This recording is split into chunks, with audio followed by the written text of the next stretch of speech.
nigga like Taz or some shit. Just Yeah, I'm talking, glad you said that, running off kid. at the goddamn mouth. Go ahead. Go Thanks ahead. for saying that. Hey, because it Mike, for real, man, because that first show got terminated on the channel that got lost. If you can give a quick brief, or you could do it how you did it before. Yeah. Who you are, you know what I'm saying? Your credentials, I ain't about boasting and bragging, so I ain't about none of that, but just giving people an idea of who you is and who we are listening to right now. All right, I'm gonna do that right now. Give me Thank one you. second. Let me grab that. Cool, y'all. Yeah, because I want the people to know we did this part 2 actually, but part 1 got terminated from my other channel. So I'm like I said, y'all know I'm toning it down, but we're gonna kind of go through some of what we went through in part 1. Yeah, I think that's a good point, man. And let me line up this other camera here. Yes, sir. Video share. You know, it's funny that I even hear you say that, man, because I look at it, or I was looking at it as something that I was trying to avoid, in the sense of I don't want people to think I'm bragging. You know, like I just want to, but if you think it's valuable, then I'm going to show the credentials. Let's see here. That's screen 1. And let me see if I can do second video. Hey, quick question for you. When you got 2 cameras going, is it going to ask me for the second camera? I think so. Yeah. Like if And I that's the plug it setting in? right there. I don't think you can have them both going at the same time. I think you got to choose from one or the other with that camera option. It's like a little the little settings type button, and you could switch from each one. As you want to, if you want to show something on your desk, you could switch to that camera. Go to the camera options and go to the camera. There you go. Mm-hmm.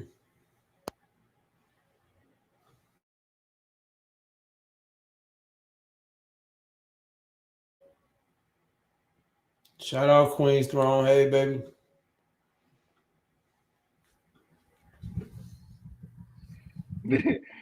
We coming to get you, Shuggy. You see that All nigga right. with the nigga pulled up with the strap on the counter.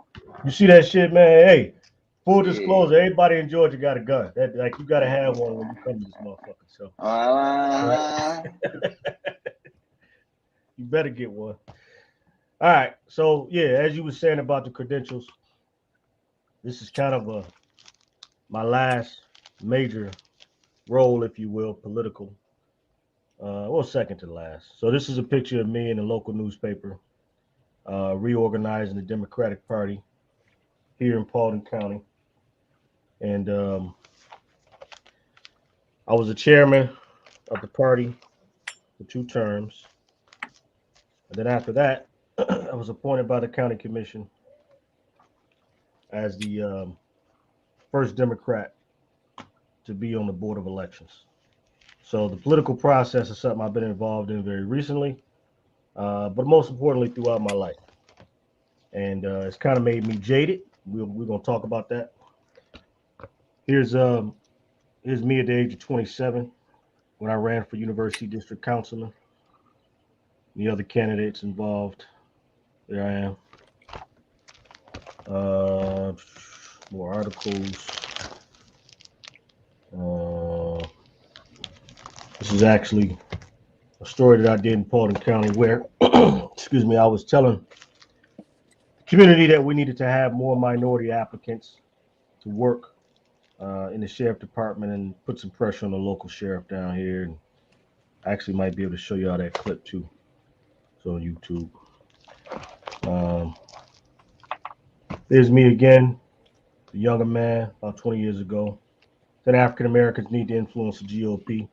To give you a little context, even though I was a lifelong Democrat, I see both parties as basically different wings of the same corrupt body.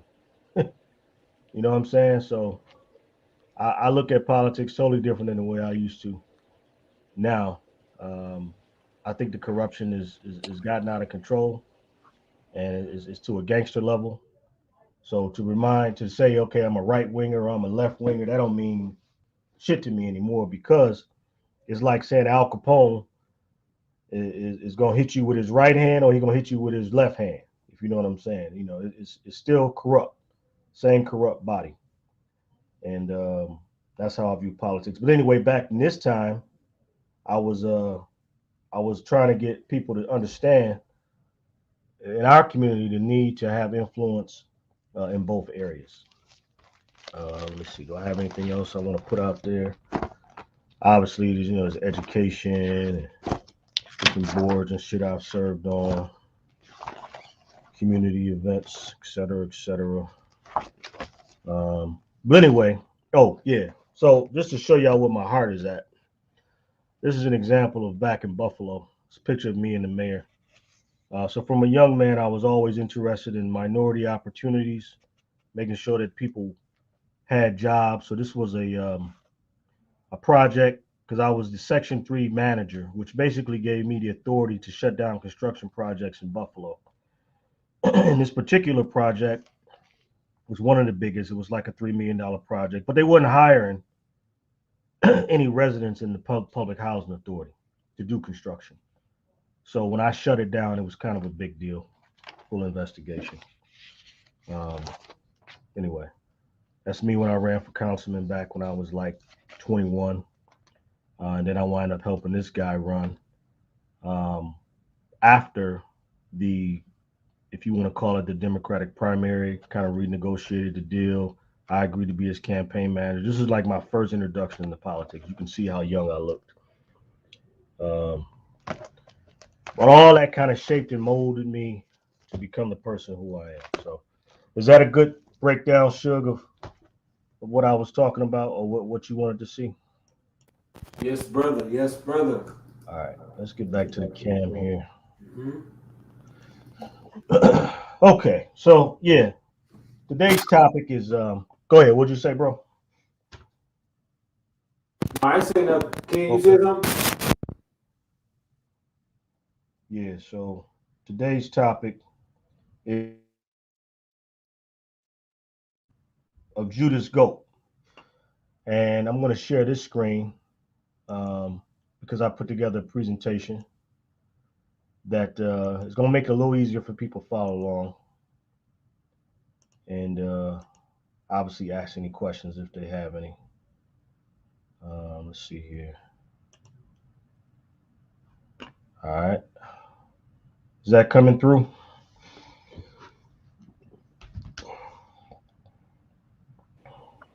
Yeah, it's through. All right, audio's good. Yep.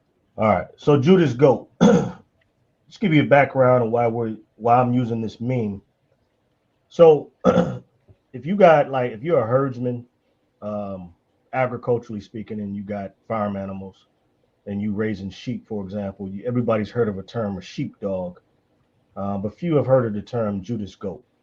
As you can see here, there's a goat leading some sheep to slaughter, and that's exactly what I think has happened and is happening in terms of black organizations like the Black Panther Party of the 1960s. Now, it's important once again for me to give this disclosure. This presentation is not about the new Black Panther Party. This presentation is about what I believe is concrete evidence to show that the Black Panther Party of California, led by Huey Newton, Bobby Seale, that particular party, not the new Black Panther Party with Khalid Muhammad and that group. I'm not talking about them. I'm talking about the 60s movement, the group founded in 1966 by Huey Newton, Bobby Seale, and a few others. So, Judas Goat, the idea or the psychological operation idea of fake leaders propped up by the government, funded by the government, to go in and to lead people to slaughter. In our case, the black community. I will demonstrate that today, and I will show you how, after 60 years, the Black Panther Party for Self-Defense of California is really like a cartoon, and it's cartoonish in the sense that If you look at the so-called accomplishments of the group, how far we've come as a community, I am going to demonstrate and show that we're worse off as a result of that group. And a lot of our leaders who probably would have been of great benefit to our community have either been falsely imprisoned as political prisoners or murdered by the authorities in the United States government, the military, alphabet agencies, CIA, FBI, and police departments around the country. But for the Black Panther movement, I don't think that these individuals would have been targeted or even identified in such a way. But they have been destroyed. All right, that's Judas Goat. That's where this meme comes from. The next thing I want to point out is simple. The mark of an educated mind. Let me go back to that. Now, I'm not an advocate of Greek philosophy, so I don't want to go down that road for all you folks out there that consider yourself, Afrocentric, African-centered, Black conscious. This is not a big up to the Greeks and all their, views on philosophy, but I thought this right here was a real good meme. It is the mark of an educated mind to be able to entertain a thought without accepting it. So in other words, you ain't got to accept nothing I'm saying. But you can. It shows that you're educated if you can look at the information objectively and think about what I'm talking about here, and let's have a discussion. You ain't got to walk away agree with me 100%. Chew the meat and spit out the fat. But the point is, I have a perspective that has not been demonstrated broadly in popular views. How often have you heard somebody tell you that the Black Panther Party was a fake, false flag organization? Usually they put these brothers up as some type of heroes who wasn't taking shit from the white man in the 1960s, like, breakfast program, and they was carrying guns and all this radical shit, so much so that they've even made a movie, a heroic Marvel movie about the character of Black Panther, and many people associate that with the 60s revolutionary organization. So this is not popular. You are not going to see this on the History Channel, I promise you. Ain't too many people going to bring you this perspective.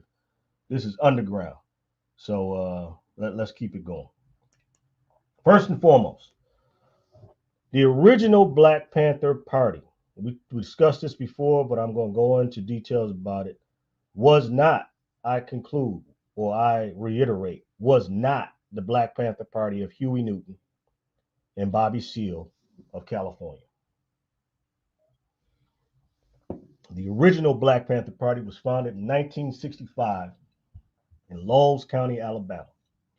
And this group was a political group in every sense of the word. They were against the Democratic Party establishment in Alabama, period. These group of radical Black folks basically was like, fuck the Democratic Party. They don't give a shit about us. They're racist. They're white supremacists. We're going to start our own. And, I'll even read to you. This is what they put. They said in 1965, the Black Panther Party of California started in 1967.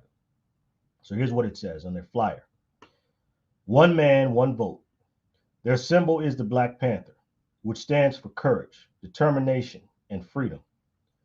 It was chosen as an appropriate response to the racist Alabama Democratic Party symbol, the white rooster, and its slogan, white supremacy for the right.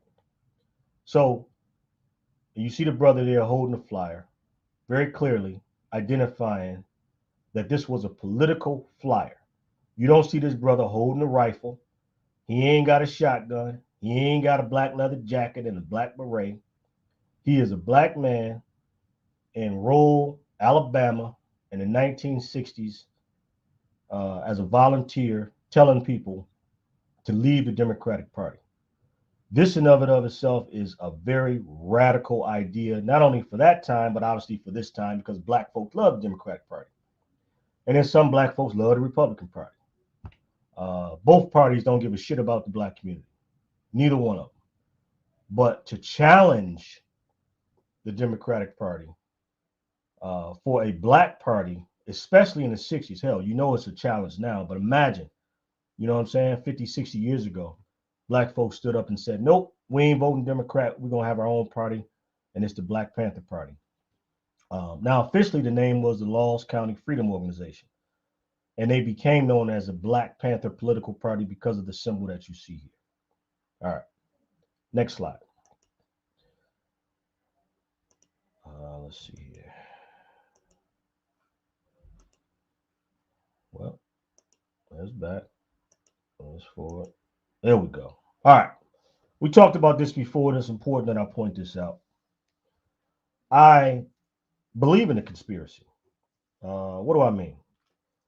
Conspiracy, in the way that it's presented in the mainstream public, is always put down as something that's ridiculous and silly, like, you know, an alien conspiracy or the Loch Ness Monster conspiracy or fucking leprechauns. I ain't talking about that kind of conspiracy. I'm talking about a conspiracy of people coming together in secret to do something illegal, immoral, or unethical. Okay, that's a conspiracy. Furthermore, to kind of kill all the naysayers, I don't think anybody would argue that in this country, conspiracy is a real thing. So real, in fact, there's about 10,000 or more criminal cases every year on the federal level for conspiracy to sell drugs, conspiracy to commit white-collar crimes, conspiracy to kill people. This is common, okay? And I often say that in a conspiracy, there are three levels to every conspiracy. The first level is the official story. The second level of the conspiracy the second level is the popular conspiracy. People accept the idea that, okay, that this is the way it is. And then the third is the truth, the real conspiracy. So as it relates to the Black Panther Party, if you want to talk about the levels there, I think the official story is that, well, I know the official story is that, again, this is a black radical group, totally different from Martin Luther King and his organization, in the line of Malcolm X and other radicals, but from a perspective of self-defense, something that black people up until that point didn't have, right? So what I'm going to show you is videos and images of them with guns, you know, being real radical, taking a different approach to civil rights and to voting rights and to just human rights in general. And that is the first level. That's the official story. The conspiracy theory is that the government, the Counterintelligence Program of the United States government, there's a short term called COINTELPRO. Some of y'all probably heard of it. We'll talk about it tonight. Excuse me. COINTELPRO, the conspiracy theory there, or the popular conspiracy theory, is that they work night and day to destroy the Black Panther Party and all of its affiliates and all of its leaders because they were such a threat to the white supremacist establishments of the United States. That's the popular conspiracy. Then there's the real conspiracy. And the real conspiracy is this. Lenin, who was the revolutionary leader of the Soviet Union, Vladimir Lenin, said this: if you want to control the opposition, you need to lead it. And I firmly believe that I have evidence to prove that the government established, funded, and set up the Black Panther Party. This is the real conspiracy. The conspiracy to set up a false flag organization to attract real radicals who are in the black community into that organization so that they can be picked off, wiped out one by one, in prison, whatever, rendered basically to a position of non-effectiveness. And I'm going to demonstrate that with people like Fred Hampton, who was popular now in the movie Judas and the Black Messiah, but you know, it wasn't popular 10 years ago to talk about Fred because Fred Hampton was not a popular figure in American culture, but the movie has such changed that. But clearly, Fred Hampton, 21-year-old, so legitimate, in fact, with his following of black and whites, in Chicago that he had to be eliminated. He had to be assassinated, and they did that. But I'm also going to talk about Geronimo Pratt, who was in prison falsely for a crime he did not commit, that he could not have committed, because he was effectively making change in the community, and he was a real legitimate leader. I'm also going to talk about some others like him. In contrast, I'm going to show you how the leaders that have been popularized, like Huey Newton, Bobby Seale, Eldridge Cleaver, Elaine Brown, these people who the broader society are now looking at and saying, wow, you were so radical in the 60s. We're looking up to you, and, you know, thank you for your contribution, blah, blah, blah, blah. These people have greatly benefited from that radical period in the 1960s and early 70s, because now they're PhDs, professors, doctors, politicians, and you have to ask yourself, damn, what kind of deal did they cut? That half the group is either in jail or dead, and this other half is, you know, in legitimate society. So we're going to talk about that. Anyway, that's the levels of the conspiracy. Let's see here. So I'm going to go back to sharing the screen, and we're going to get back to this presentation. All right. So now, as indicated, that's the three levels. And then we pull this up. Boom. There we go. All right.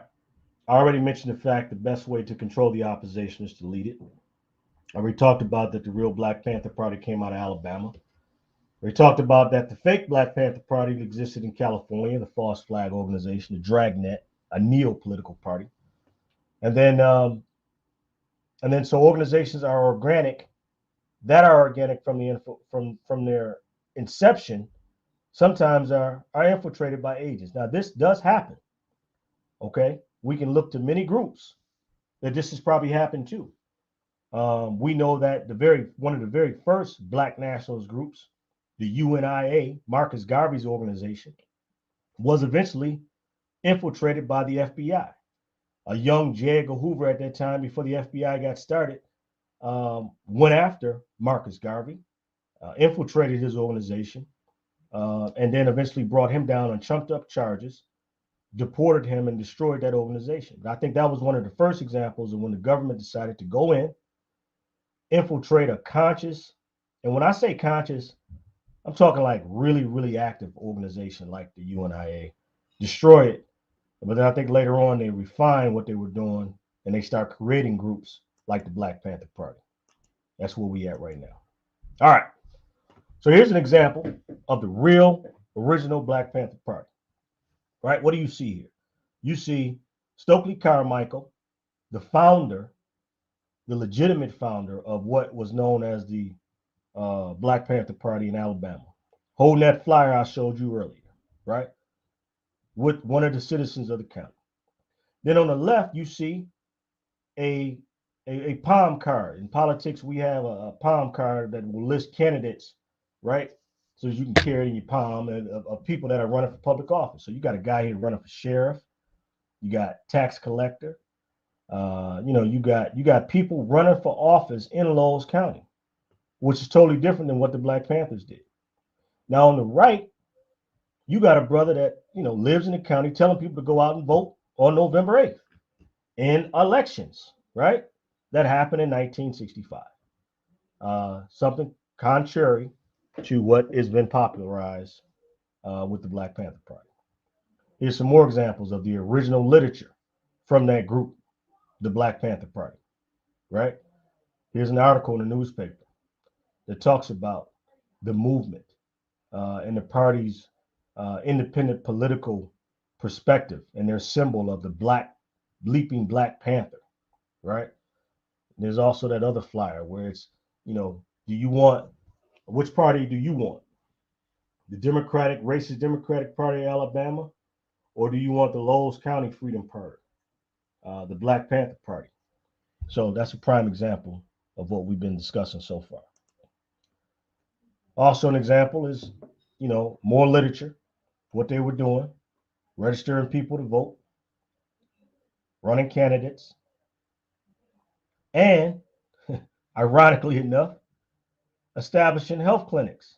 Now this became, what the so-called Democratic, or not the Democratic, the so-called uh, Black Panther Party of California became known for. They became known for, setting up clinics and breakfast programs and things like that. But this was originally something that was set up by the Democratic, or pardon me, the Black Panther Party of Alabama, the opposing party to the Democrats, right? And you see Stokely Carmichael again here, meeting with meeting with residents, and then that's their actual headquarters. Okay. Any questions so far, brother? Y'all got anything? Good. One thing, that picture where he was standing there with the gun, a slide or two back, that was from 1965. 1965, bro. Let me go back to that. Okay. You want me to go back to that one? No, you ain't got to. Okay. But that's legit. You know what I'm saying? Like, when I say that's legit, and I'm glad you brought that up, because it's legit from the perspective of this brother was probably really, really worried about self-defense in his life. This was no joke. He ain't got no pretty ass uniform on with no leather jacket, no green, you know what I'm saying, no black beret. He ain't standing there for the cameras. Yo, in Alabama in 1965, black people trying to get the right to vote, you can lose your life. That's real talk. That's not some game. So anyway, I'm glad you brought that up. Here we go. Next slide. So this is the Black Panther Party that we are all familiar with. This is how it formed. You got in this picture, you got Huey Newton in the front, you got Bobby Seale in the back. You got a few other major players in here, significant players, but they weren't like spokesmen. And these are the individuals who were on a college campus, mind you. These were all college students. They were not radical community leaders setting up this group. That's so important to point out. And we're going to talk about that later. Let me see. Damn. Okay, here we go. All right. So here's the contrast. Can you see this image, bro? Look at this shit here. This is 1966. This is October of 1966. The Black Panther Party of California makes its debut, so to speak. And look at the contrast here. This is highly militant, highly militarized. They literally look like they're about to take over the Capitol in Sacramento. I'm about to show y'all a video of this. Now, for black folks around the country who are being, beat up by the police, suppressed by the system from having equal rights, treated like non-citizens, and just being dogged out. Black folks had it hard. I mean, I ain't got to tell nobody that to know anything about the history. This was something that, image-wise, a lot of young black folks wanted to do. They wanted to pick up a gun and be like, fuck it. We're gonna storm the Capitol. We're gonna take our rights, which is a legitimate position. The problem is, and you will see from this video, is that all this shit is staged. All of this. This is a stage with cameras, with press release, with the media present. But more importantly, I'm going to show you today raw footage from that event that happened in 1966. And you're going to see for yourself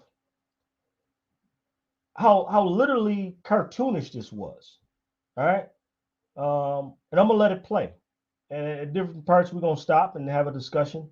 But I want y'all to see this for yourself, because this is raw, unedited footage of the Black Panther Party in 1966 making their debut to the world. Now, remember, the world is watching this video. This is a national, this is like the January 6th riots.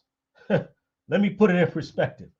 This is the January 6th riots of 1966, except just like the riots, and we can talk about that, it's not really a riot, right? It's a stage play.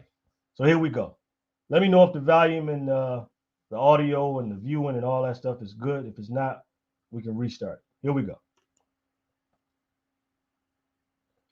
The first part of it, you're not going to hear. There's no audio. When we get to the second part, you'll start to hear the audio.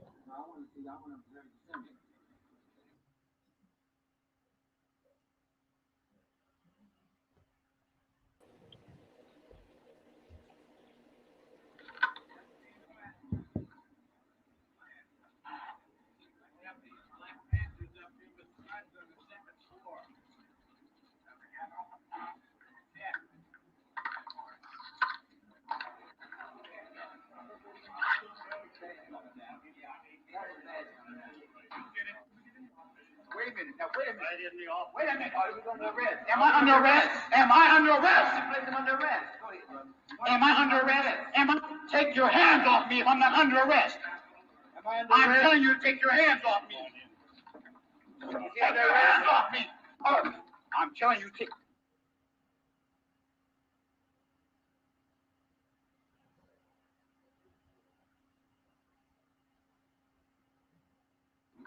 How many you got?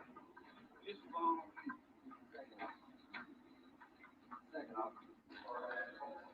What's going on, man? Wait a minute, the people in this court and the people in the legislature have not been acting like human beings. They put trumped up charges of conspiracy and felonies on everyone who went in to exercise a constitutional right and said they had no right to bear arms in a public place. The California Penal Code section 12020 through 12027, and also the Second Amendment of the Constitution guarantees the citizen a right to bear arms on public property. And the legislature, I talked to Morford last night, and he said the legislature has made certain rules that are superior to the United States Constitution and also superior to the statutory law of California, and that is that they made a rule that no one could walk on their property with a weapon. I'm saying this is a bold contradiction, and also Morford is alive. Now, everything yesterday.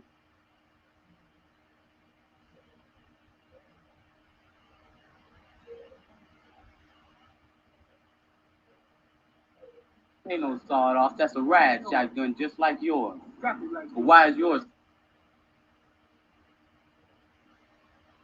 And the big stick. Black people have begged, prayed, petitioned for it. What you gonna remove a secret property with us? If I'm under arrest, I'll come. If I'm not, don't put your hands on me. Is this the way the racist government works? Don't let a man exercise his constitutional rights? If my sweater's ripped, you will get. I'd like to make a statement now with this respect. Statement of the Black Panther Party for self-defense on the Mulford Act now pending before the California legislature. The Black Panther Party for self-defense calls upon the American people in general and the black people in particular to take full note of the racist California legislature, which is now considering legislation aimed at keeping the black people disarmed and powerless at the very same time that racist police agencies throughout the country are intensifying the terror, brutality, murder, and repression of black people. At the same time that the American government is waging a racist war of genocide in Vietnam, the concentration camps in which Japanese Americans were interned during World War II are being renovated and expanded. Since America has historically reserved the most barbaric treatment for non-white people, we are forced to conclude that these concentration camps are being prepared by any means necessary. The enslavement of black people from the very beginning of this country, the genocide practiced on the American Indians, and the confining of the survivors on reservations, the savage lynching of thousands of black men and women, and now the cowardly massacre in Vietnam. All the hard works of America has repression, genocide.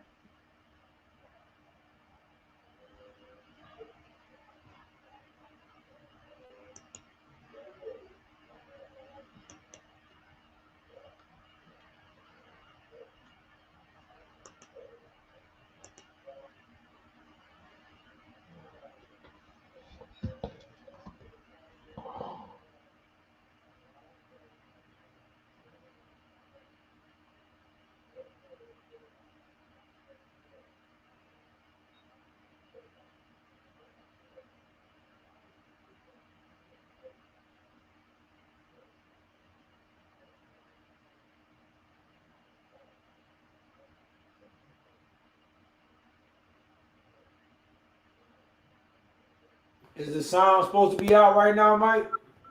Yeah. Can you hear me? Okay. Well, I think it's a ridiculous way to try and solve the problems that have to be solved among people of goodwill, and there's certainly nothing that can be done in the line of goodwill when Americans have guns with even the implied idea that those guns might be directed against other Americans. But I would think that some of the bills that have been suggested, such as not carrying a loaded weapon on a city street or in town, this might certainly be a good one. There is absolutely no reason why out on the street today civilians should be carrying a loaded weapon.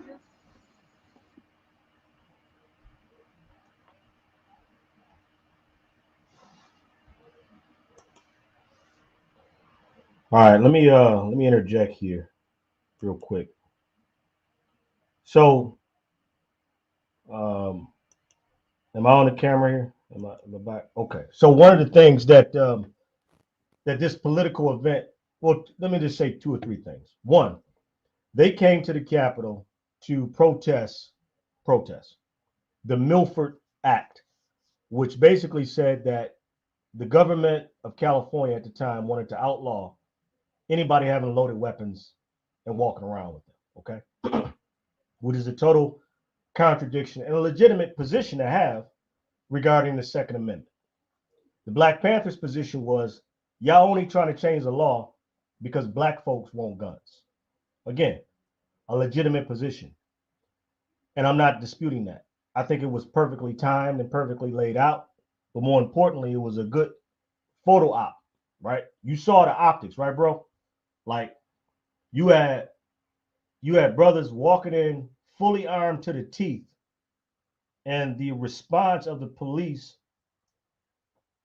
in 1966 now. See, I think when we watch this video, the thing that we keep or we may be forgetting, even though it's in black and white, is that this is 1966. 1 year prior, Malcolm X was assassinated in an Audubon ballroom in Harlem, in New York. You had lynchings, literal lynchings happening around the country. You had Chainer, was it Cheney? You had the 3 civil rights workers that were killed down in Mississippi, where their bodies were, where they couldn't find their bodies and all that. So you got a lot of the tension in the United States and what's going on in the United States is one of those situations where it's a powder cave, right? It's ready to blow at any moment. And then you got these brothers showing up militant style at the Capitol in Sacramento, looking like they're ready to wage war. And the response was not a warlike response. I mean, you could argue that the response recently with the January 6th riots by the police was harder, right, in terms of the reaction of the police than their reaction here in California. They weren't armed on January 6th. These dudes are armed. And black men in particular are seen as a threat more so than now. Hell, if a bunch of armed black men come into the Capitol right now, you already know what's going to happen, right? I mean, it's not even a question. So put that same situation, armed black men in 1965, and then ask yourself, look at this reaction. Is this normal? Why? I mean, the media coverage is insane. Like they filming this in such a way like it's like almost like a documentary. They have press releases that they're reading. The Black Panthers is just like calm, like they know everything is gonna go smooth today. Don't worry, I already done spoke to. Okay, so I'm gonna let you keep watching, but I want you to think about this and understand what you're seeing. Remember, this is the first time in the history of the United States that this group is getting this kind of coverage. Prior to this, nobody knew who the hell the Black Panther Party was. Okay, put that in your mind. Put that in the context. All right, and then I think you'll start to get it. All right, I'm gonna share my screen again. Here we go.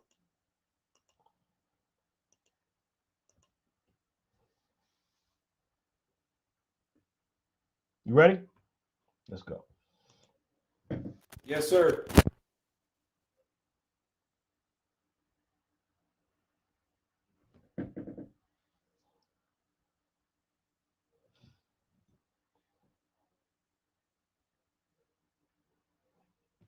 There is no audio. That's not me. It's gonna click. It's gonna click back in.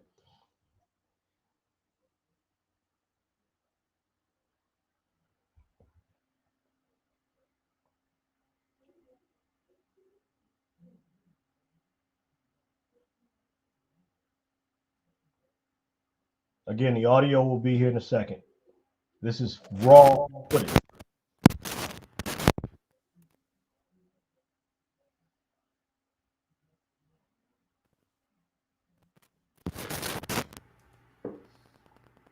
I just thought they need the service, you know, gas, have their windows cleaned and such, but then they started getting out with their guns and had me a little bit puzzled. I didn't want to approach them. So one of them walked up and I said, "You always get the gas in this Pontiac over here."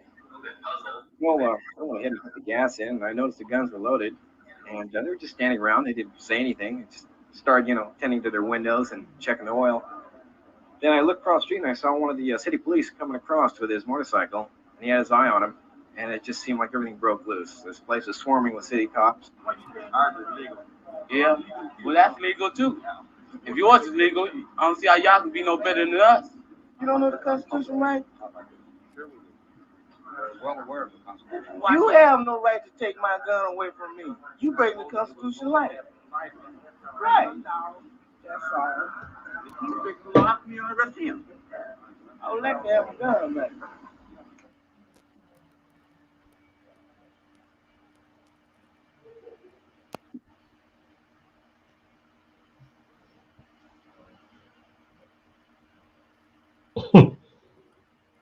I don't mean to be comical about this, man, but y'all know. Think about Amadou Diablo. Think about all the black men. Think about Tamir Rice. The very notion that you got a gun will get your ass killed today, right now. This is 1965. Y'all ain't with me. Y'all ain't thinking. Y'all don't understand. Come on, tell me what you mean by that. What you mean by that? Y'all don't know the history. Right, I understand, but I don't see them niggas dumping on that though. They talking about their constitution, right? They doing the same thing white folks doing right now. Exactly. These crackers sitting up on the corner marching with they shit, but they ain't busting shit, and they talking about militias and all this, and they ain't did a goddamn thing. And there's so much stuff that happened in this motherfucker to let me know, nigga, that they ass is next. You understand what I'm saying? So, bro. Don't let me start talking, nigga. I'm doom and gloom, bro. How is it that the reaction of the white police establishment is not to start shooting black folks? How is it that it's not the same as when they murdered Tamir Rice or Amadou Diablo? Is this the pamphlet you're talking about? The pamphlet says that the Black Panther Party for self-defense calls on the American people in general to take careful note of the racist California legislature. Why do you believe the legislature is racist? Don't you know? You see where we at? What do you mean? We just read the pamphlet and you'll see what we mean. You say to read your pamphlet. This is the Black Panther Party for self-defense on the Mulford Act, now pending before the California legislature. The Mulford Act would control the use of arms, especially loaded weapons, and would prohibit them. These men seem to have loaded weapons with them. The statement seems to indicate that these people feel that the black people have been enslaved throughout most of their lives, that the white society is responsible for this. And then they go on to say the Black Panther Party for self-defense believes that the time has come for black people to arm themselves against this terror, the terror of the white people, presumably, before it is too late. The pending Mulford Act brings the hour of doom one step nearer. Do you believe everything that's in that pamphlet? The pamphlet speaks for itself.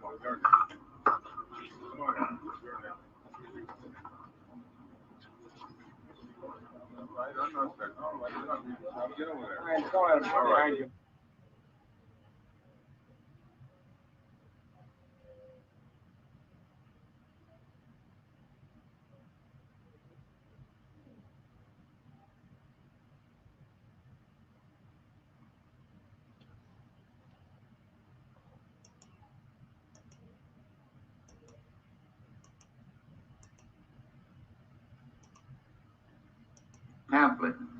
Floors of the. All right, I'm about to cue this up. I fast forwarded because I want you to see this next portion. This has got to do with the person that's in charge of security at the state capitol. It looks like this is a brother. It looks like he's like a mulatto or something. I don't know. Is that even a politically correct term? Can I say that anymore? We on YouTube. Anything cool. Can I say mulatto? I don't know. I mean, okay, he's mixed race, but he looks so mixed that he almost looks white. He could be white, he could be Italian. Shit, I don't know. Black Irish. But anyway, I want y'all to see this guy talking, the head of the security in the Sacramento Capitol. Now, listen to his words. Listen to his response regarding the Black Panther Party and them showing up with loaded weapons. And let me ask you this, man, because we interact. Kenya, I appreciate you saying what you're saying, but I mean, do you understand? I mean, I know you understand because you're a smart brother. You get this shit. But considering the time that we're in, we're talking about 1965. We're talking about armed black men with loaded weapons storming the Sacramento Capitol of California. Are you with me? Like, right. You saying they supposed to have been shot down quick, just like that. I understand that. Who got the memo? Who got the call that said, "Oh, yo, don't them niggas right there, they with me." Right. Don't react the way you normally would react. This is some other shit we doing. Who got that? You saw Ronald Reagan, the governor of California, an actor who eventually became the president of the United States, supporting, and this is legit now, supporting a act, the Milford Act, that would curtail the Second Amendment, which, anybody know anything about Ronald Reagan? He was like a Second Amendment advocate once he became president. He got a lot of money from the NRA. When it came to black folks, he wasn't down with that, right? Y'all niggas can't be carrying loaded guns. Again, a legitimate political position. But I'm not asking you to look at that. I'm asking you to look at the reaction and the environment of this Capitol in 1965 with armed black men. That's all I'm saying. Nobody has heard of the Black Panthers up until this point. So they don't know who these niggas is. This could be some new Crips. You know what I'm saying? Right. It's like what you're saying. It's like Antifa coming through here. Okay, let me go one step further. Come on. Y'all heard of the Red Scare, right? Y'all heard of the fact that since all that Marxist shit. Damn, I'm sorry. Go ahead, bro. Bingo. Since 1945, since the end of World War II, this country has had the view that we fighting communism. Okay, the Cold War ended in '89 when the Soviet Union fell. Okay, but up until that point, anybody that looked like they was anti-American was considered a communist.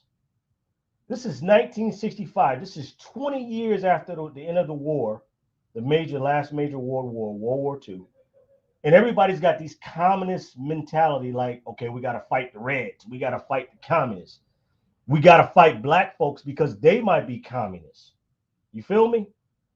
And everybody is on high alert, like we're going to do whatever we got to do to save America. That's the mentality. It is a wartime mentality. It is the beginning of the Cold War, man. This is a serious time. Even now, you would say they wouldn't allow that. But back then, oh my God. Like, again, 1965. All right, I'm stop talking. I'm gonna let that sink in. Here we go. Share screen.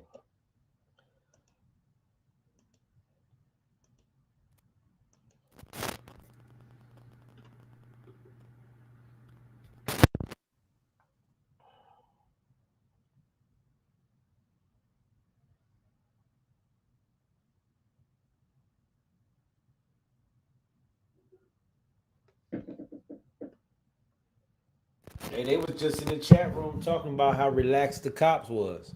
And look what's in the next slide. Y'all talking about the relaxed nature of the BPP members. And that BPP do not mean black pussy poppers. I know y'all mind go down in the gutter when y'all see BPP. Okay.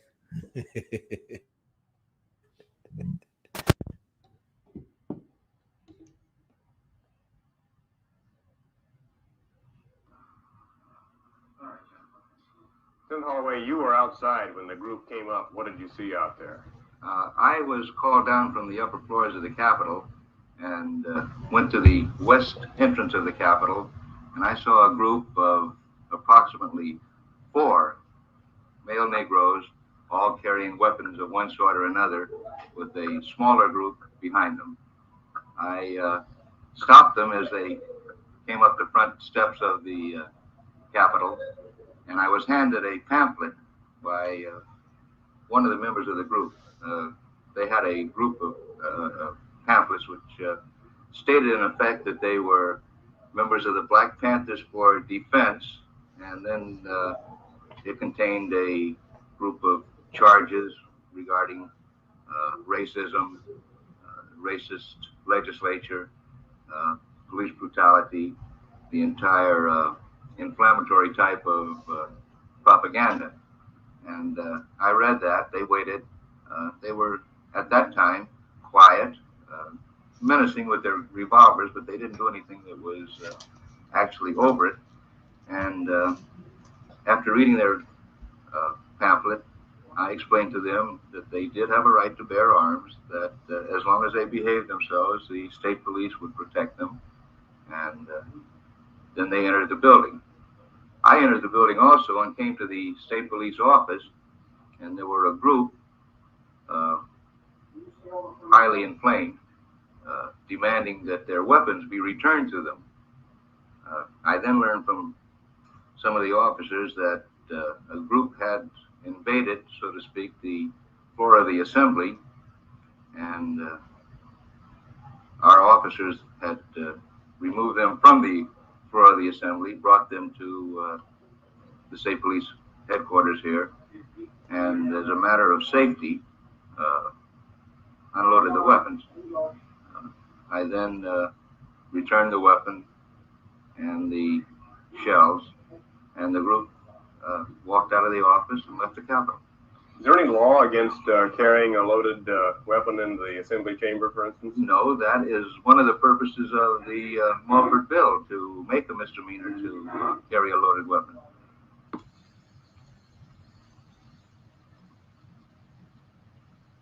In the back of my mind, no. I believe that these people are well trained, that they know what they're doing, they know exactly how far to go. I believe that they were perhaps a little more vehement inside the police office than they might have been outside, because here they knew they were safe, nobody was going to bother them. And I believe it was a well-organized operation. Same thing. You'd be in the same position. They would be legally entitled to come into the Basically, Capitol. we would be in the same position until they disturbed the peace, or in the event they again committed a misdemeanor, an assault, then they would be arrested for the assault, but not for carrying the weapon. What kind of safety precautions are you going to take when this Mulford bill comes up? As always, we've had to depend on the other law enforcement agencies in the area, and we have received assurances of assistance from the Sacramento Police Department. We're beefing up our manpower on the scene. You expect any trouble there? No, I don't. Especially since they're all in the bucket. But I'll tell you one thing, I was scared. Anytime a guy comes up with a shit. And I wish it wouldn't have cut right there. Did you hear that? Did you hear that bullshit? Yeah. They knew it was bullshit. They had to cut it. Right. Hey, you heard what he said? You heard what he said? They wouldn't worry about nobody messing with them. They feel safe. Ah, see that? You see what I'm saying? And then he was so nonchalant, like chill, like, cause we know that shit was fake. Cause we orchestrate. Yeah. That's all I'm saying. But if you don't see the raw footage, you don't. So you know how shit get twisted, yo. I mean, think about it. Everything I mean, this video you showing right now is not like popular, bro. Hell no.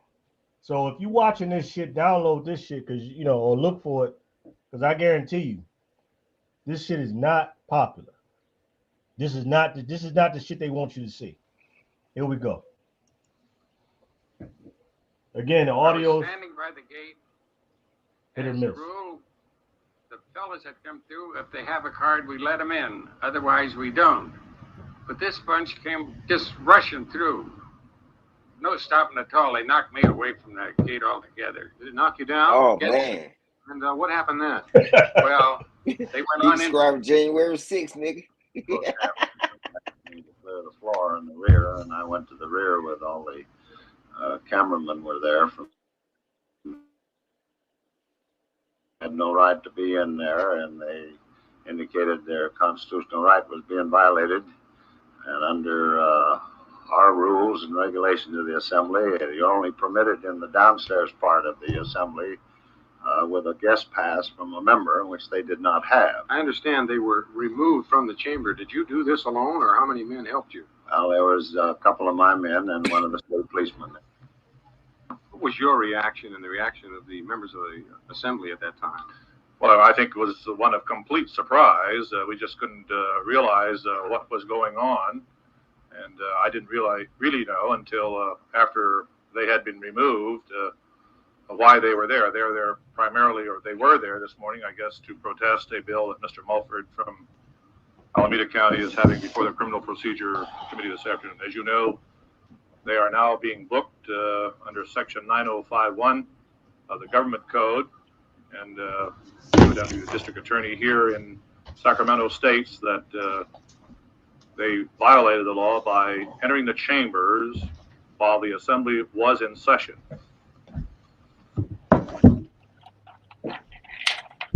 All right, so that video is done. Let me stop sharing and go to the next slide. Cam, use your mic, bro. Y'all got any questions about? I mean, is it obvious or is it just me? I mean, I from what I'm seeing, the chat room pretty much agree and calling some things out. Well, okay. I think they riding with you, bro. And when we're gonna really get some feedback at the end of the presentation, because we're gonna drop the link for the people. Sounds good. Kenya, what's up, bro? What you thinking? Hey, man, I see the bullshit. You know, I can't wait till you just finish. I mean, I know about this shit. It's gonna really fuck them up when you start getting to the members and shit. That's right. I see you went over there and picked them books up. Yeah, go ahead, man. So yeah, let me ask this question, because I remember a YouTuber did a video going at Huey P. Newton, calling him an agent and all that shit, and I ain't really like that, but it sounds like you would agree with him. Mm-hmm. To this extent, I think. All right. Have you ever heard of MK Ultra? Yeah. MK Ultra, for those that don't know, was a psychological program that was developed in the 40s and 50s of how they could manipulate people mentally and fuck with their mental, typically to get involved in what things they might be vulnerable to, whether it's drugs, alcohol, sex, whatever. Real quick. Sorry to cut you, man. I just gotta say this because I do so many comedy type streams. When I call that MK Ultra out at some people's behavior, people think I'm tripping. But I think I be calling it's some major malfunctions going on, because there's no way a normal person would be doing and saying some of the shit they saying. That's right. So am I really going that far, man, by saying that these guys can be MK Ultra manipulated? And no, because I think MK Ultra was actually perfected. Yes. I think it was perfected and refined in such a way that we are all subject to it. So here's what I mean. So MK Ultra in the 40s and 50s, they might have had to do some individual shit where they put you in a dark room, maybe drug you. You know what I'm saying? If you saw the Manchurian Candidate with Denzel Washington, you saw how they fucked with them boys, right? They might have to do that in the 50s and 60s. But now, if you the type of nigga that watch TV all day, on your phone all day, you know what I'm saying, or just dealing with regular shit, you might be subject to some MK Ultra manipulation and not know it. Man, I'm MK Ultra like a motherfucker then, nigga. You might not know that you being manipulated. Real talk. And you think that your moves is your moves, but they really not. It's called programming. Think about televisions or TV programs. They call them TV programs for a reason. It's programs. You are being programmed to think a certain way, whether it's to get you to buy certain shit or to act a certain way. And you think that shit is your real, like niggas really think sometimes that that's their real conclusion. Like, man, I really thought of this.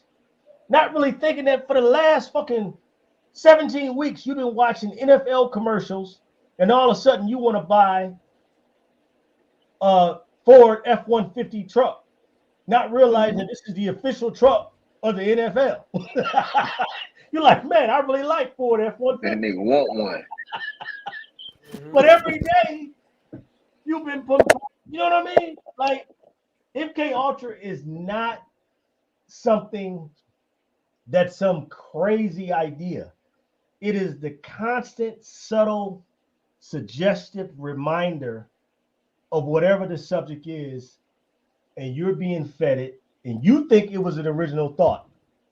You think when you went to sleep and thought about that shit, man, I got a good fucking idea. It may not be your idea. It may be. The shit has been. You freezing? I can pull it up, and I need to find this. This is the next show. We need to do a show on MK Ultra because I can show you a patent from the 1970s or 80s where they used the television as a mind control device. I know that sounds fucking crazy, but I want you to think about something. They don't get patents for shit that don't work. Now you might say, well, yeah, maybe they do. Trust me. This shit right here, I can show you the patent where it breaks down that. All right, we digressing. Here we go. Let's back to the video. But MK Ultra is some real shit, bro. Real shit. All right. Next slide. Y'all ready? Here we go.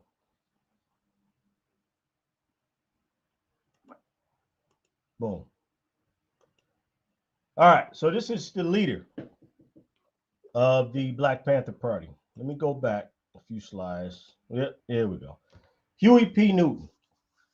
Now, I'm going to show y'all some clips on Huey P. Newton. First of all, you got to understand, this guy, am I sharing the video or no? Let me get out. No, it ain't up yet. All right, I don't see it down here. Here we go. Here we go. My bad. I'm glad I got some feedback. Bam. That's it, right? Huey P. Newton. Yeah, my bad. I had to unmute. Yes, sir. Yes, sir. All right. Leader of the Black Panther Party. This guy is basically a church boy, right? He comes out of the South. His family migrates to Oakland. He goes to college. And this is the founder of the Black Panther Party. What do you know about him?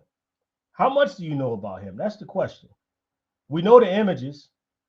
He was a Sigma. Huh? Wasn't he a Sigma or something? Exactly. He definitely was a Greek. But, hell, a lot of us get caught up in that. I wasn't a Greek.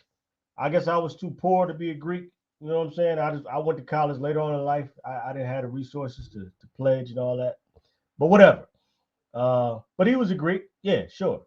But that's not the point. The point is, this guy does not fit the image of the Black revolutionary initially as he's starting off that he later on becomes. This is somebody who I feel like was later on MK Ultra influence.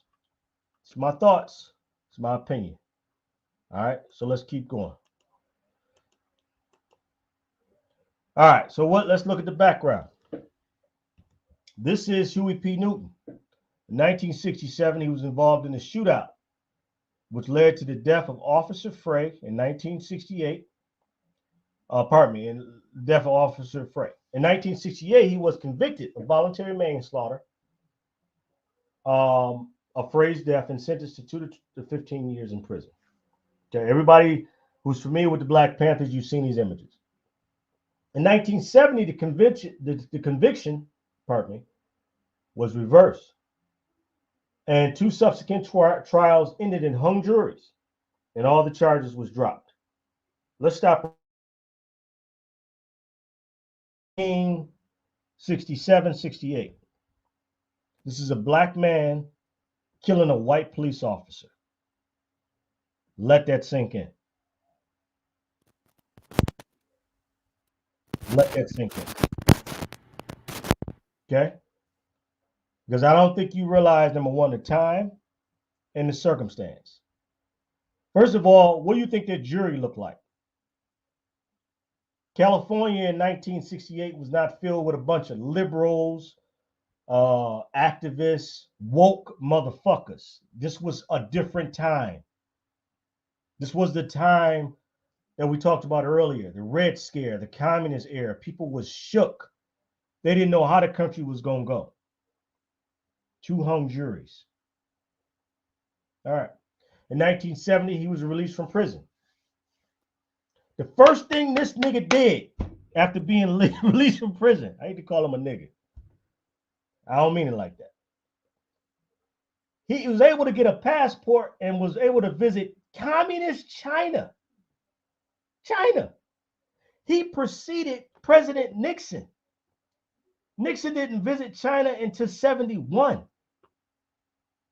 He was in China meeting with the head of the Communist Party in 1970 after beating a murder conviction for killing a white police officer and injuring his partner. Are you with me on this, man? Are y'all still there? Oh, hell yeah, we there with you. Yeah, bro. We Okay, hear you, cool. man. Come Cool. on, what kind of shit it is in the 60s? Goddamn nigga kill a police, man. Come on. All right. As long as you with me. And he getting out, balling again. Come on, bro. Traveling the world. All right. August 6, 1974. This is like 4 years after he's released and travels, around the world. He's accused again by the DA, the prosecutor, of killing a 17-year-old Oakland native who was working as a sex worker. Guess what? He's not convicted. He beat the case. He beats the case. Let me get back to this screen. All right. Now, Huey Newton is one of the individuals that I'm going to identify with the Black Panthers, who later on goes on to get his PhD, right? From the University of California, Santa Cruz in 1980. Doctoral dissertation, regarding the study of repression in America. He was on his way to being one of the individuals who I'm going to show you in the Black Panther Party who became a part of the establishment. All right. People like Angela Davis, people like Elaine Brown, people like Bobby Seale, they became a part of the establishment. Okay. We're going to deal with that. But the point is, there was other individuals who didn't become a part of the establishment, and we're going to talk about them too. But this dude is in China. All right. He is meeting with the head of the Communist Party. He is a black radical who just beat a murder rap on a police officer, man. All right. I'm beating a dead horse. Let me keep going. Here we go. This is a video of Huey Newton. This video was in 1971. I want y'all to really listen to this nigga. Like, I want you to really understand the type of individual who got out of prison and became the icon that we have today. I want y'all to see him for what he is and listen to the words of somebody who was in the Black Panther Party who critiqued the situation. Okay? So this video is not long. This is like a minute and a half. Here we go. John Stockwell, former station chief of the CIA in Angola, he said, well, I want to say this to you very clear. The Huey P. Newton that people see today is a direct result of operations run by the Central Intelligence Agency to ensure that he would turn out the way that he is. Some people have a distorted view of me, and it gives me very much trouble. It adds to the sort of timid personality that I already have. It makes me uncomfortable because I know that I can't give them all of those things that their idol is supposed to. And I don't want to appear to them a fake, but I would just like to tell them that, you know, I'm just another regular human being.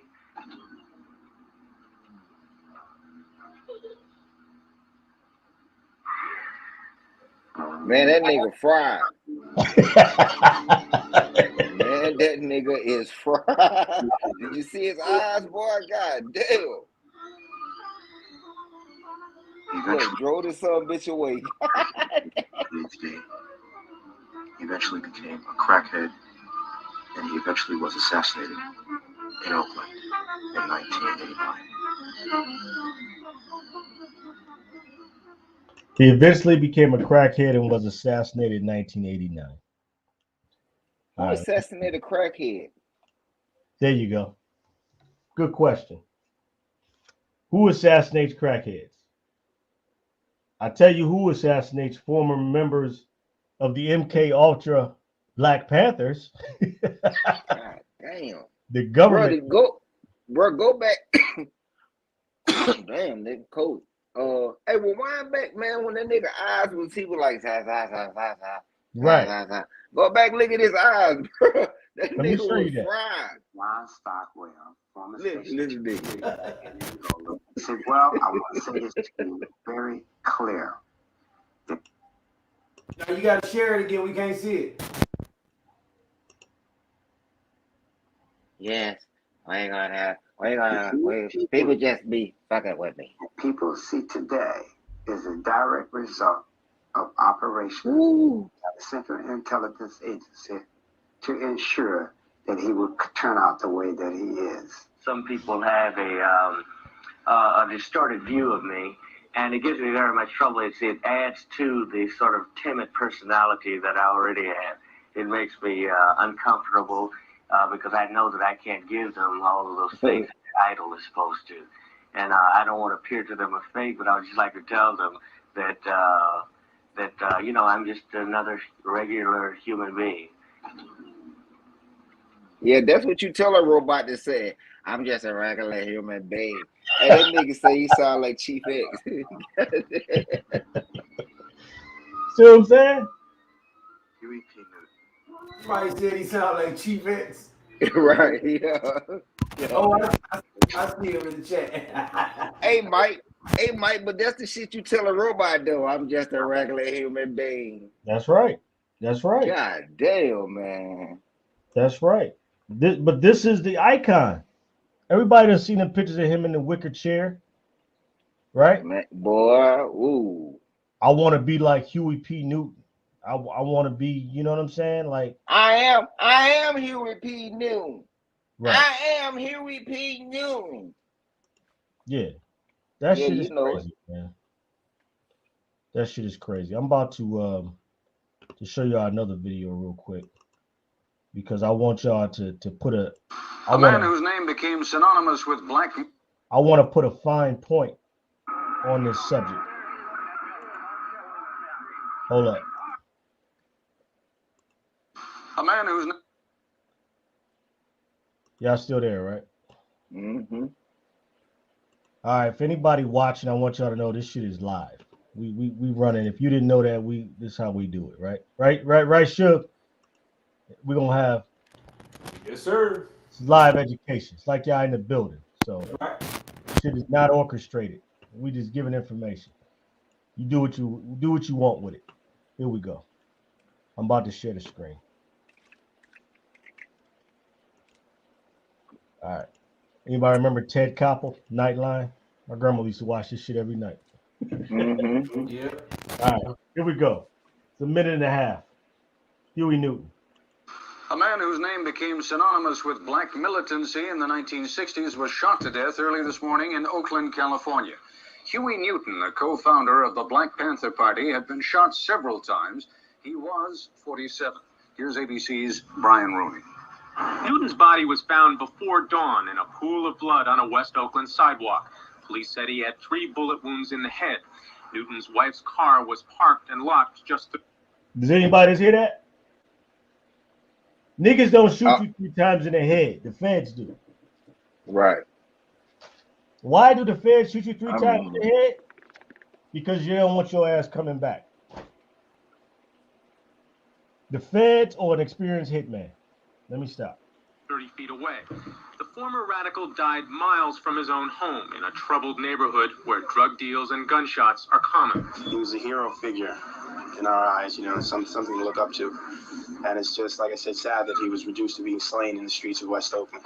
Huey Newton sprang to national prominence in 1966 as one of the founders of the Black Panther Party in Oakland. Openly and legally armed with rifles and shotguns, Panthers followed Oakland police officers on patrol to enforce fair treatment of black people on the city streets.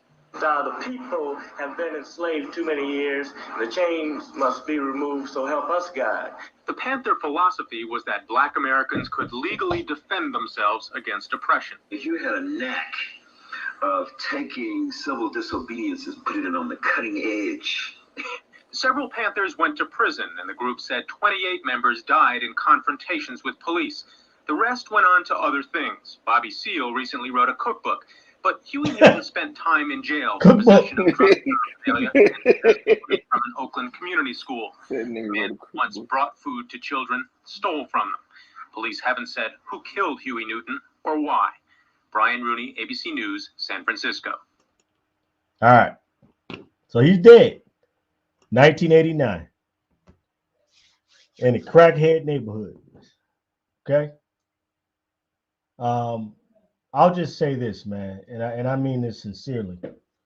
Huey Newton was not useful anymore to the establishment. All right, he was no longer useful.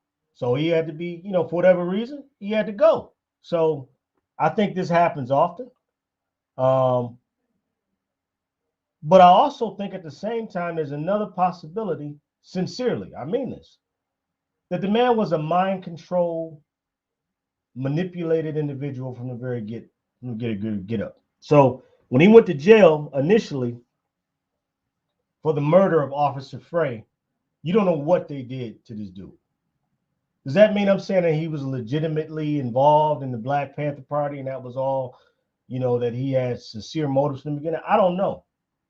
What I can tell you is that, like we talked about on the last show, part 1, is that there was an air across America, an environment where you had gangs in every major city, including here in Atlanta, Detroit, Chicago, New York, LA. LA being the most prominent because you know what happened with the gangs there, and Chicago maybe being a close second. Black people in the 1960s were not feeling the Martin Luther King civil rights shit. They was not saying, yeah, we shall overcome, spray me with water hoses, sick your dogs. That was the media version of the movement and what they wanted black people to do in terms of responding to civil rights and trying to get your rights as a citizen. But there was another movement, a groundswell of people like Fannie Lou Hamer in Mississippi, like Stokely Carmichael in Alabama with the real Black Panther Party, who was like, no, fuck that. We need to take our rights. We need to really, really, number one, change the political platform. To hell with the Democratic Party. And if we got to arm ourselves to do it, we're going to do it. That was the mentality of the majority of young black people in this country who were just fed up with it. But what we were fed in turn was a cartoon version of what we were really feeling in the form of the Black Panther Party. That's my opinion. It's my strong opinion. I think I'm displaying it right here. They had to get in control of the counterculture. And like Vladimir Lenin said, the best way to control the opposition is to lead it. They had to jump in front of that train and come up with the most radical position to attract all those young gang members and people across the country who were feeling that way, but did not have the vehicle yet to express it. They didn't have the uniform, right? The black beret, the black leather jackets, the gun, the sunglasses. Think about how cartoonish that shit is for a minute. That image was displayed on every network television. In 1965, you had 3 major networks. You had NBC, CBS, ABC. That image was displayed all over the country. Think about small town America when they saw that shit happening in California. What was their reaction when the next time they saw a black youth in a leather jacket with some sunglasses on? In Chicago, for example, with a Fred Hampton. So you see how the trap is laid? First, I give you the boogeyman. Then I tell you who the boogeyman is. And then I give you permission to go and shoot him. We're going to talk about the Panther 21. We're going to talk about other groups that were destroyed.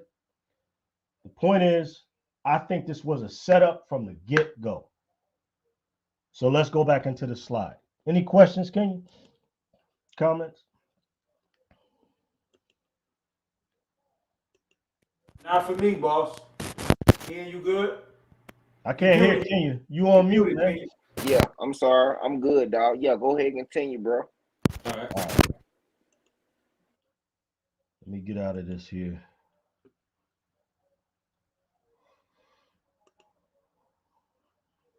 Still learning this StreamYard joint. All right. So share screen.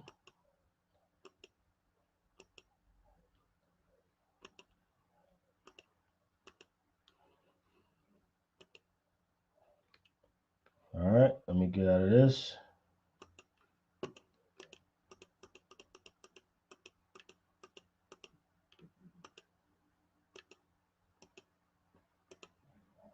John Stockwell. All right. So here's some of the major players.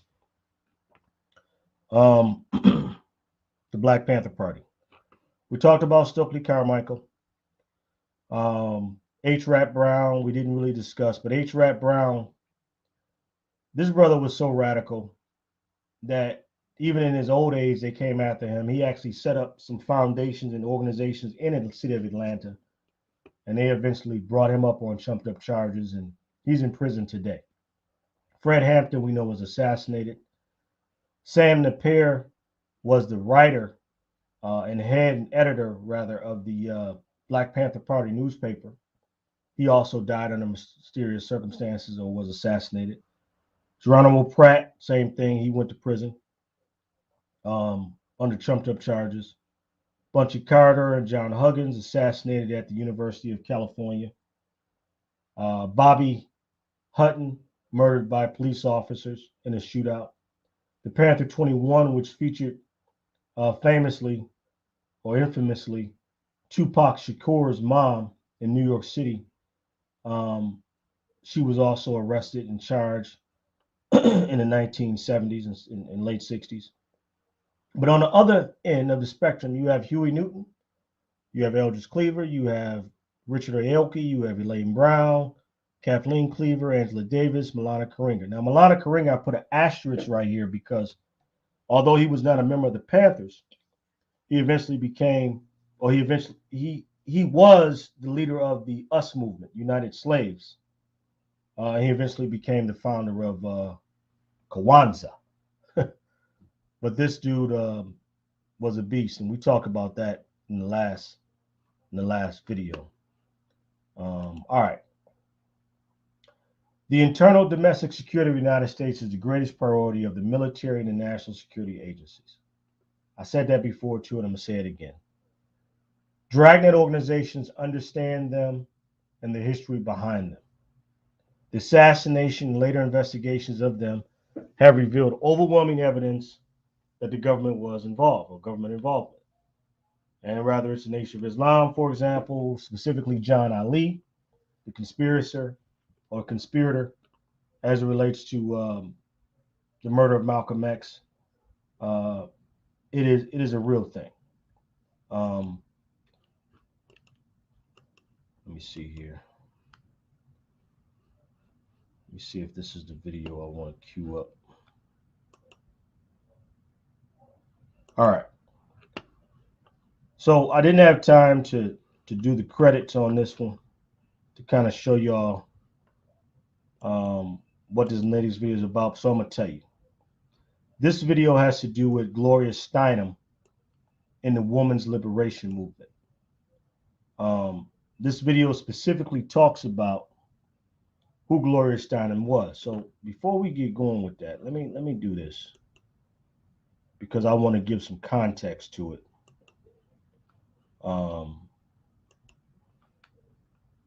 Sometimes context is important because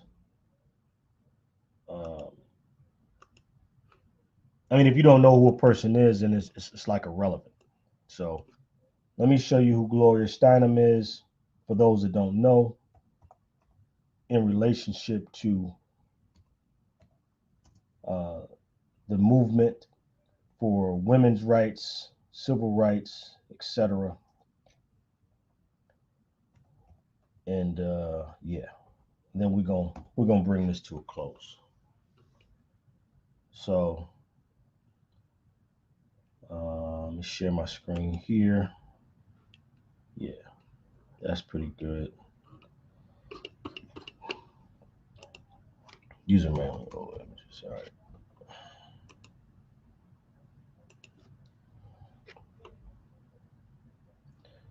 All right. So I'm about to share this screen, and then y'all can see what I'm talking about in relationship to Gloria Steinem. Share screen. Doing it now.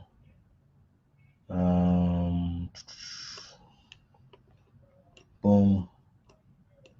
And I do apologize to the audience if things are not moving as swiftly and as smoothly as it should. All right. Good, man. We all good. Enjoying the presentation, my brother. Take your time. Thank you, sir. Oh, man. This is Gloria Steinem. I'm sharing the Google screen because I want y'all to just kind of get an idea. This one was on People magazine in 1974. She's considered the leader, or one of the leaders of the feminist movement, an icon. And this is Gloria Steinem, man. There's actually this is her with Maya Angelou. See that? But she was very popular in the 60s and the 70s with the movement for image right here.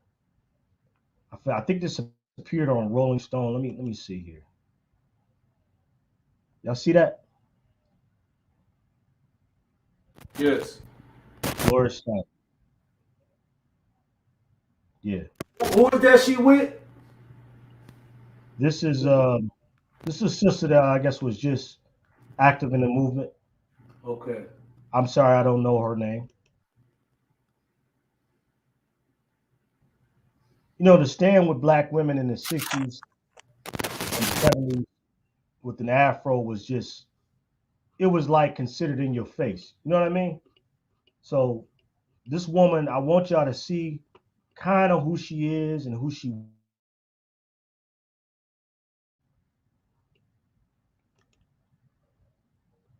so that you can understand that what I'm about to show you is no bullshit. Because they didn't show you this part in the nightly news. And it gives context to what I'm talking about overall. Time magazine, People magazine, Revolutionary Gloria Steinem. All right, here we go. Let me put that down. Kind of adjust this. And then I'm about to show you something about this Gloria Steinem individual. Here we go.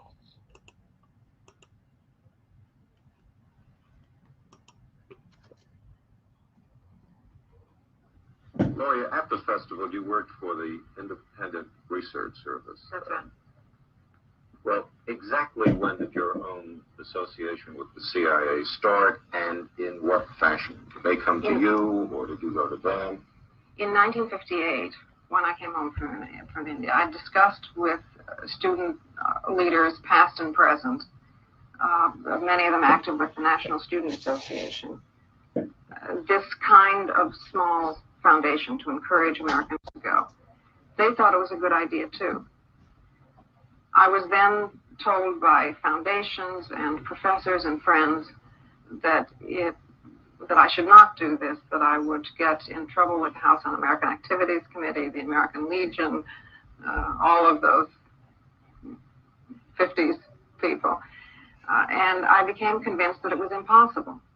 It was at that point that the student leaders said to me that they had in the past received funds for international programs from the CIA, and that they felt that this was important and could also be partly funded by the CIA. I mean, did you feel that you really tried? I mean, did you go around to all of the wealthy private foundations, wealthy private people, and explain your point of view, and explain why you felt it was important that the United States be represented in these things in a certain way? What did they tell you?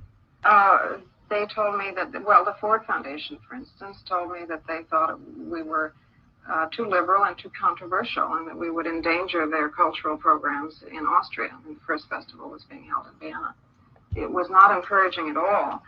And the private individuals to whom I went often had particular points of view to put forward, which would have been much, much more restricting than the CIA funds were, which were free. I mean, no one was told what to say. You mean they were free? You mean to say it was easier for you to work for the CIA than a private organization? That's right. And the reason I think that comes as a surprise, as it did to me at the time. I mean, I had the conventional liberals' view of the CIA as a right-wing incendiary group, and I was amazed to discover that this was far from the case, that they were enlightened, liberal, nonpartisan activists of the sort who characterized the Kennedy administration, for instance. You have not been working now for the CIA since 1962. You still criticize. You were down recently in Washington? Yes, when the story broke that I had once been, that I had for 4 years been a Central Intelligence agent, I was demonstrating outside the Pentagon underneath Mr. McNamara's office against bombing in Vietnam. And this didn't precisely fit with the image of a CIA agent, but then neither does the CIA. All right, I'm gonna stop sharing and we're gonna end it on this one last document here. So, looks like we got a guest. Hello, sister. Hey, peace to the panel. Michael, congratulations. You're doing a good job with your presentation. You're showing videos, you're showing pictures.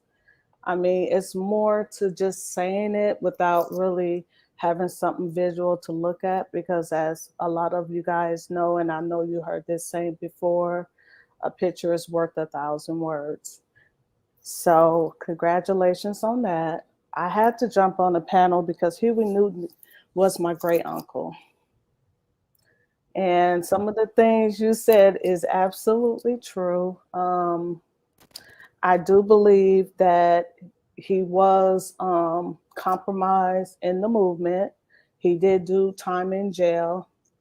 When the government did assassinate him in West Oakland, he was told by one of the members to go to the Acorn Projects, that's in West Oakland, and that's when he was set up to be assassinated.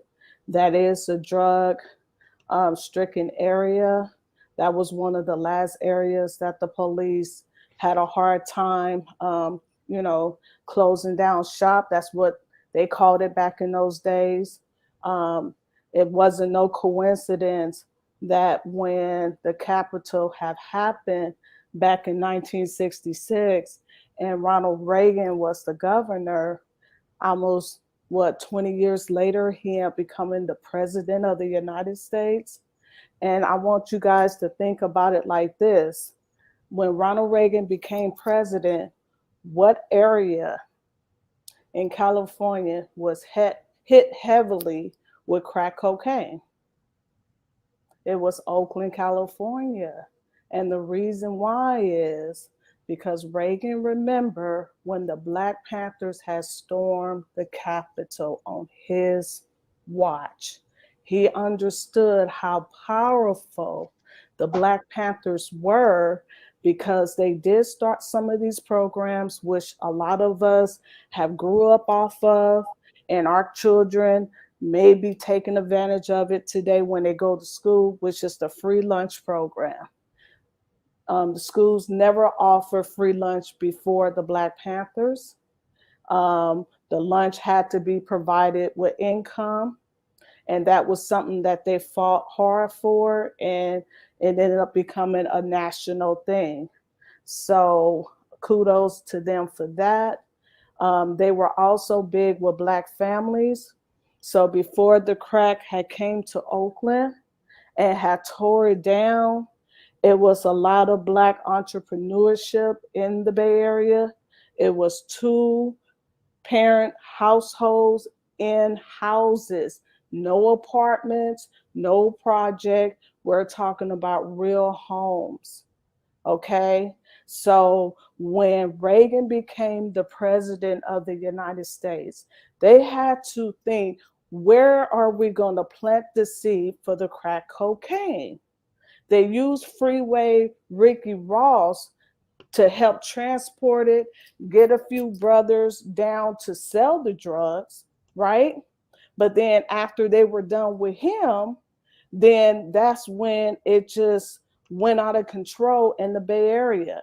It took out a lot of families in the Oakland Bay Area. A lot of fathers were locked up. A lot of single mothers had to rely on drug dealing because right after that, that's when they start slowing down on enlisting brothers for the military. We had the naval base to create jobs and warehouses back in those days.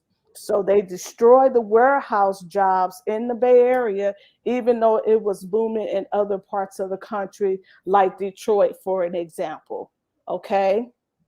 So I'm just trying to paint a broad picture of what really happened when Ronald Reagan became president and when that PSYOP happened at the Capitol in Oakland.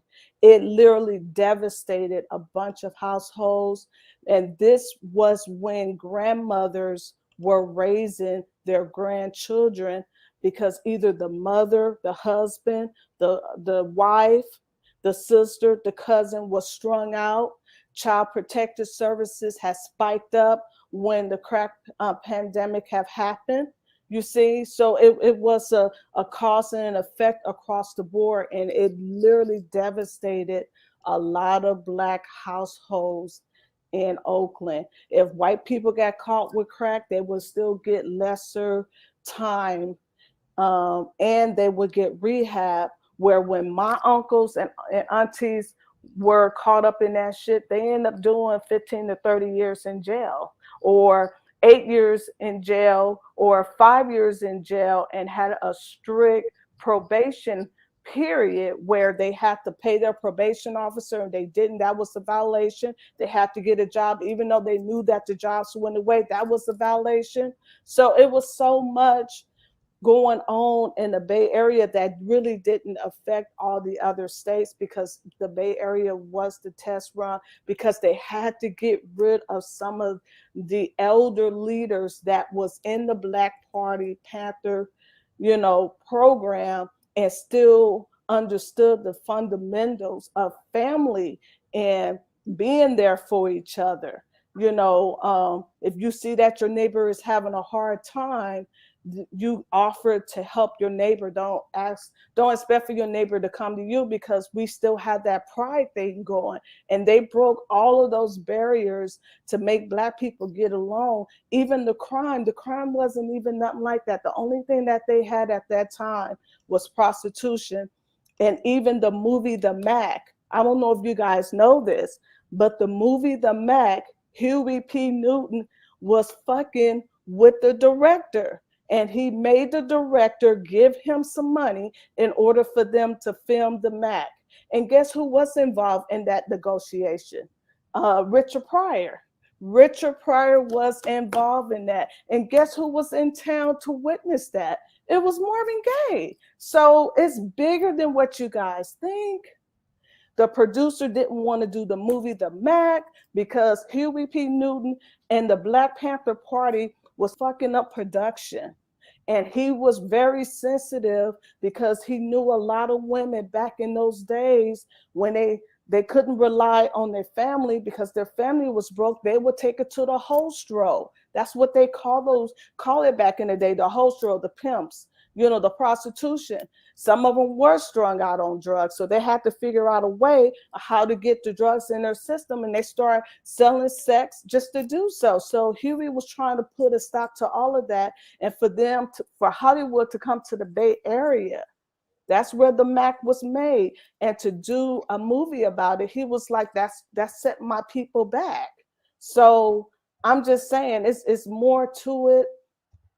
Yes, he was compromised. I do believe, he was working for the government, because what I'm learning now, and there is a YouTube channel, Larry Gators, he is a bishop, but he's talking about all of this, how the holiday Kwanzaa, they put a black face in it, but who really made it up was a Jewish white man.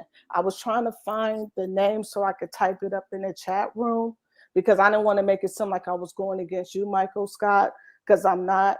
But I just wanted everyone to know that a lot of Black movements that we know of or that we grew up in or our parents were in, most of them was created by the white man. It was not originally created in the way that we think. And if some of it was, then the white man took it and put his spin on it, threw money at it, and made it grow bigger so we can know this. So I'm not trying to, I'm not trying to go against what Michael is saying. I'm agreeing with him. But when there is money to be thrown into the mix of these, groups like the Nation of Islam, H.L. Hunt. If you Google him, H.L. Hunt was given Elijah Muhammad $100,000. $500,000. Okay. Yeah, you can Google H.L. Hunt. If you Google H.L. Hunt, he have funded a lot of groups. He also funded the KKK. He also funded the Nation of Islam. Elijah Muhammad also told Dick Gregory that every month he'd go to the White House and pick up a check. That is on YouTube. That information is on YouTube. You just have to watch the video for hours or 30 minutes in order to hear that little part of it. But it's all there. I'm telling you, just about every Black group, if it was started as a grassroots and it blew all the way up, it has the government money written all over it.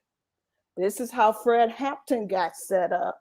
You see what I'm saying? Because he really believed in the cause, and it was one of those brothers who were a double agent, gave the FBI the blueprint to the apartments, and they gunned him down. That's right. So I'm just saying, if you got some good-hearted people that really care about the movement, and they just get caught up. And even Dick Gregory has said it in one of his speech. If you in one of these groups, because he was telling people back in the 80s, y'all brothers and sisters better stay away from these groups, because it only takes for you guys to have a meeting and y'all agree to meet up at part A and part B, and you wondering why you're being pulled up by the police on your way to the event. He said that's a setup. He said it's a lot of moles in these Black groups, and I don't want to see you guys get caught up in that. All of that is true. So I just wanted to jump on here and give my little 10 minutes to, this presentation, but I just wanted to say, Scott, you did a good job. Well, sis, look, I don't know you, and this is totally organic, Suge, so I appreciate you inviting this sister on. I don't know how you made contact with her, but I'll say this. First and foremost, because you are related to Huey Newton, if I said anything disrespectful, I apologize. This is not meant to be an attack on your family member. But I have to tell the truth and the evidence as I see it. So I appreciate the fact that you do agree and that you saw maybe some corresponding things to verify some of the stuff I've said, but I don't have firsthand knowledge. I didn't know Huey Newton. I was not a member of the Black Panther Party. I'm just a student, a life, so to speak. I look at things a little differently. You know, you mentioned Dick Gregory. Dick Gregory talks about people born or given the magic sunglasses. Have you ever heard him say that? Yes. And I think some of us, we see things different than everybody else because we've been given an opportunity, if you want to call it something spiritual or whatever, to get those magic sunglasses. And I like how Dick Gregory put it. You can't share the magic sunglasses, right? You can't say, here, you put them on and you can see what I see. It's like it's only exclusive to you. And that's unfortunate because oftentimes you can't get your own family members and friends to really see things as they are and not how they want them to be. But I wanted to say that about Huey because, again, that is your blood relative. And if I was disrespectful in any way, in any laughing or joking throughout the presentation, please accept my humble apology. That's number one. Number two, you mentioned a couple things, and I got to address this because this is the elephant in the room. California specifically is one of those areas that I believe the government has always used as a test, as you alluded to earlier, for whether it was the drug epidemic or the game epidemic for the whole country. Gary Webb, and y'all probably familiar with this movie, Kill the Messenger. He wrote a series of articles called The Dark Alliance, where he went into detail about the CIA running drugs in California. And that was a great movie. If you haven't seen that movie, please watch it. But it just touches on the aspect of how the government worked in concert with the drug dealers, so to speak, right? To bring drugs into California and to flood our community. And if you really understand the web of how the drug operation on the planet works, you go into a third world country to get these natural resources, including drugs. You bring them back to the United States and other developed first world countries like Europe and the US. You flood those neighborhoods of those undesirables like Black people and brown people in those areas. And then you take that money that you got from selling those drugs and you funnel it right back into the secret government or the Black Ops military to do covert operations like assassinations of political leaders all over the planet. So it's like a big revolving wheel of how they do things. So I'm glad you brought that up. But I appreciate you, man, Suge, for bringing us together. And I appreciate you, sister, for bringing in your input. It's no problem. And one more thing, Ron Newton was a hairdresser, and when almost 6 to 8 months before Huey was released from prison back in the 80s, he moved from Chicago, Illinois to Oakland. And I mean, this brother was very talented. He is Huey Newton stepson by marriage. So Huey kind of adopted him when he married his mom. And so to make a long story short, he was in the Bay Area, like killing it in the hair game, like, you know, all kind of styles. He won a few fashion, you know, style competitions, you know, that was national, of course. So he moved back to Oakland.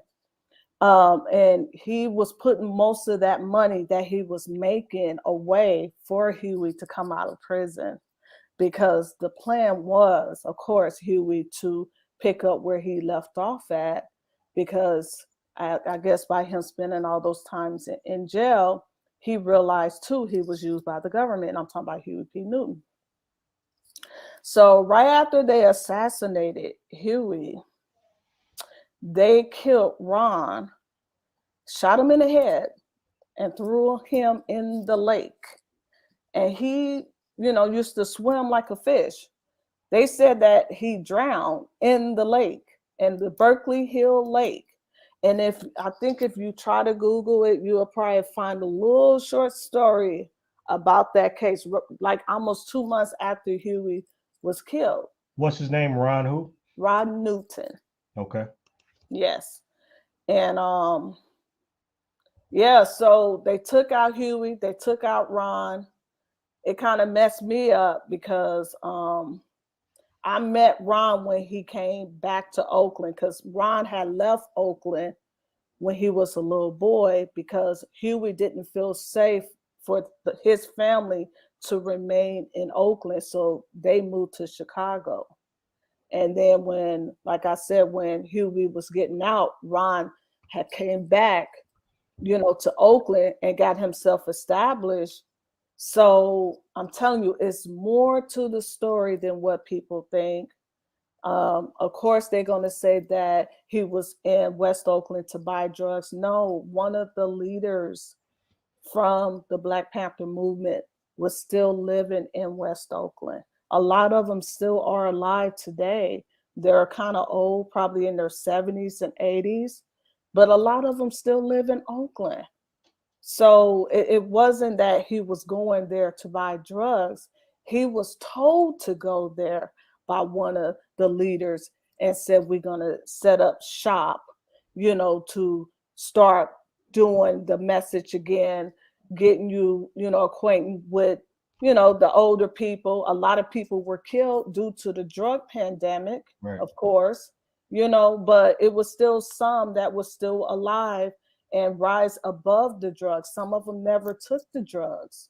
I got a question for you, if you don't mind me interjecting. I heard that Oakland was like the Harlem of the West Coast. Is that true? Because I've never been out there. Yes, it was. I mean, because when you think of Harlem, you think of a lot of rich history that went on there. Right. Even in the Malcolm X movie, I thought that Spike Lee did a good job showing how Harlem was back in those days. It was the same thing in Oakland. But the thing is, Oakland had a lot of warehouse and they had a naval base. So Treasure Island was part of the naval base, including Alameda County. So you had a lot of people that moved from the South to migrate to Los Angeles. And when Los Angeles was too racist, they moved up to the Bay Area. Makes sense. Do that make sense? Yeah. Because I think one of the officers, the chief of police in Los Angeles back in the 50s and 60s, were known to hire Klansmen from Alabama and Mississippi. This is why when our people migrated from the South to California, they settled in Hollywood, Los Angeles area. But when the police kept fucking with them, pulling them over, harassing them, some of them went from Oakland to Fresno, and from Fresno to the Bay Area, and from the Bay Area to Sacramento. So they were like spread out in Oakland, which was less hostile, but more opportunities. Right. Right. If it's okay, let me, if I can do this, sis, no disrespect to your presentation, because I want you to continue to enlighten us, but I want to kind of wrap up the presentation I was doing with this last slide. No problem. This last slide deals with the it deals with the document known as the Black Messiah document. Are y'all familiar with this? The Rise of a Black Messiah? This is an internal FBI memo. And it has to do with the fact that J. Edgar Hoover, well, first of all, I have a video that breaks it down, but they had what they call a black desk all over the country in every FBI office in the United States, where they just dealt with black people as a subversive, internal, domestic threat to the United States government. So think about that. You have the FBI, but then you have a dedicated section of the FBI to deal with black people and surveillance of black people. This memo describes the new strategy on how they would deal with these what they call black nationalist organizations or black nationalist hate groups. This document, and I'm only going to read a few excerpts. But I think it puts a fine point in a period at the end of this documentary or this presentation that we've been doing tonight on the thinking of the United States government. So first of all, let me break down the term counterintelligence. Everybody has heard the term before of spies and agents and all that. You know, a lot of us were into like James Bond movies and shit like that. So we kind of got a basic understanding of what a spy does, right? But counterintelligence is different than spying. Counterintelligence is different than gathering intelligence. Counterintelligence is the act of actually going in, infiltrating a group, and then proposing things that will kind of indict that group, right? So it's counterintelligence. It's for example, here's intelligence, right? I'm going to infiltrate your group, get all the names of all the individuals involved, and then take that back to my handlers. No. Counterintelligence says, I'm going to infiltrate your group. This is what the feds have done with counterintelligence programs.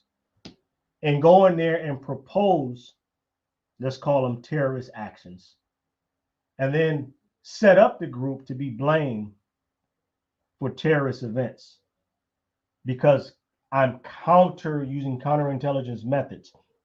So in the case of somebody like Richard Aoki, who was a part of the Black Panthers, and we can kind of deal with that a little later if we have time, but he supplied all the guns to the Black Panther Party. And he proposed doing violent acts for the Black Panther Party. This is a fact, right? This has been documented. This has been revealed. So counterintelligence is the act of going in as an agent and proposing things that will threaten the organization that you are infiltrating. This document,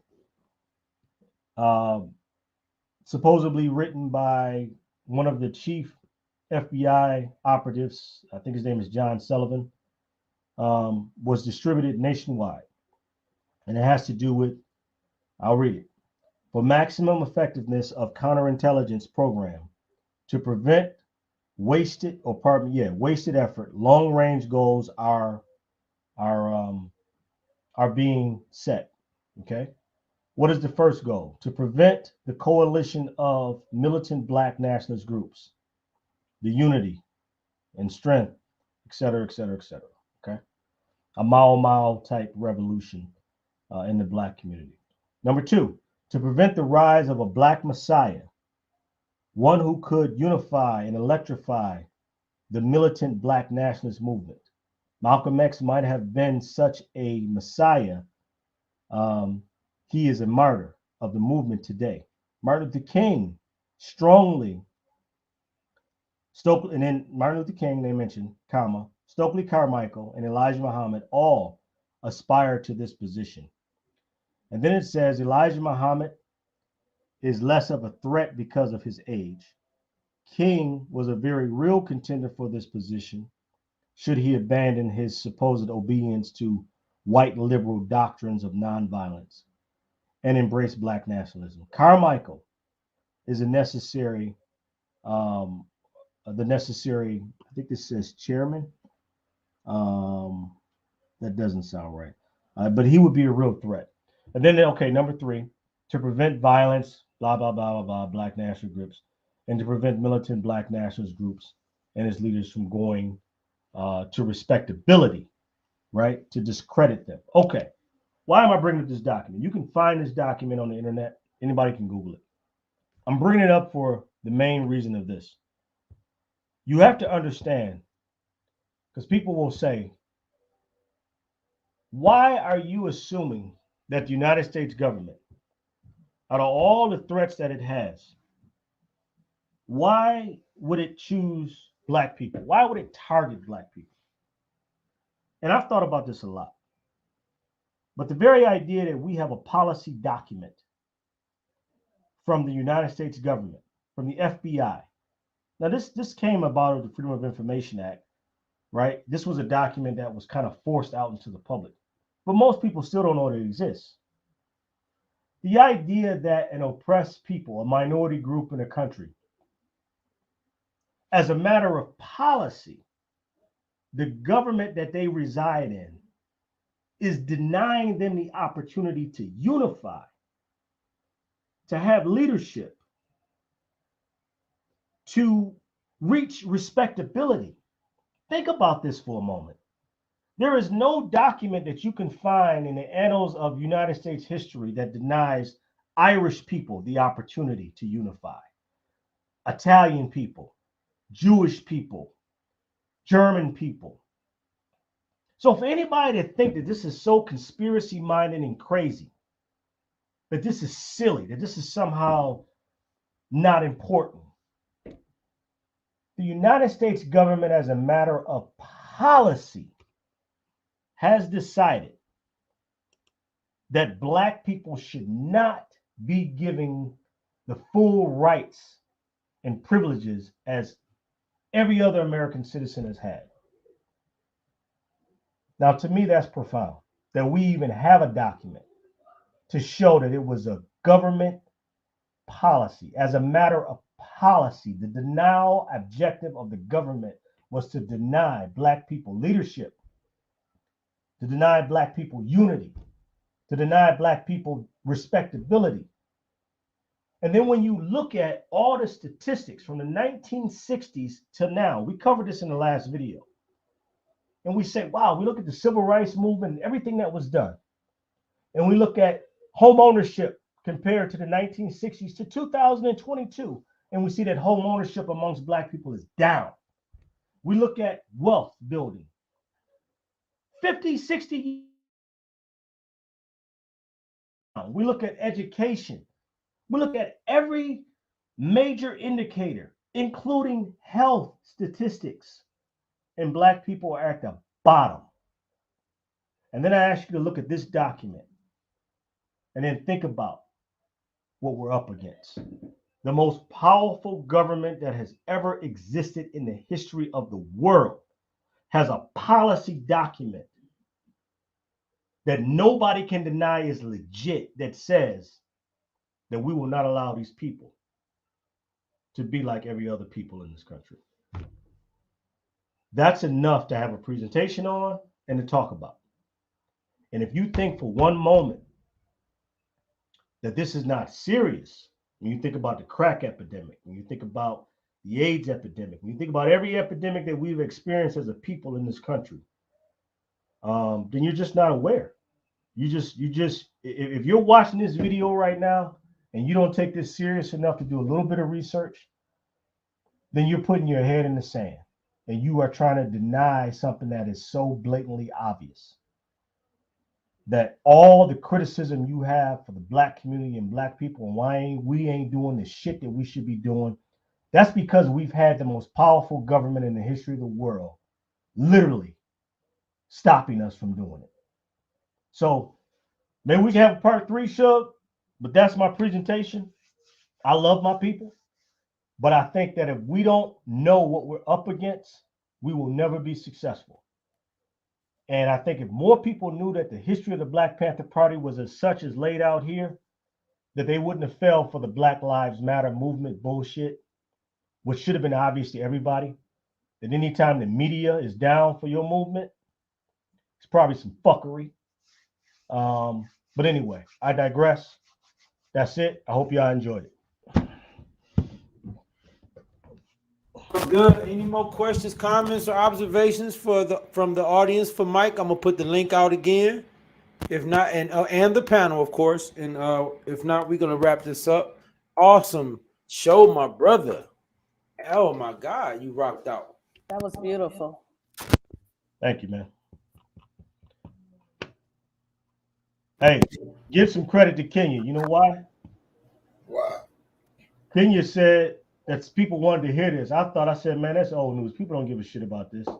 They're not really interested in this subject matter. So, Shug, make sure you give a shout out to your man, because Kenya told me that people were still interested in this stuff. I didn't think he was. So. Most definitely. Shout out to my brother, my YouTube brother, Ken. Yeah, the craft. You already know.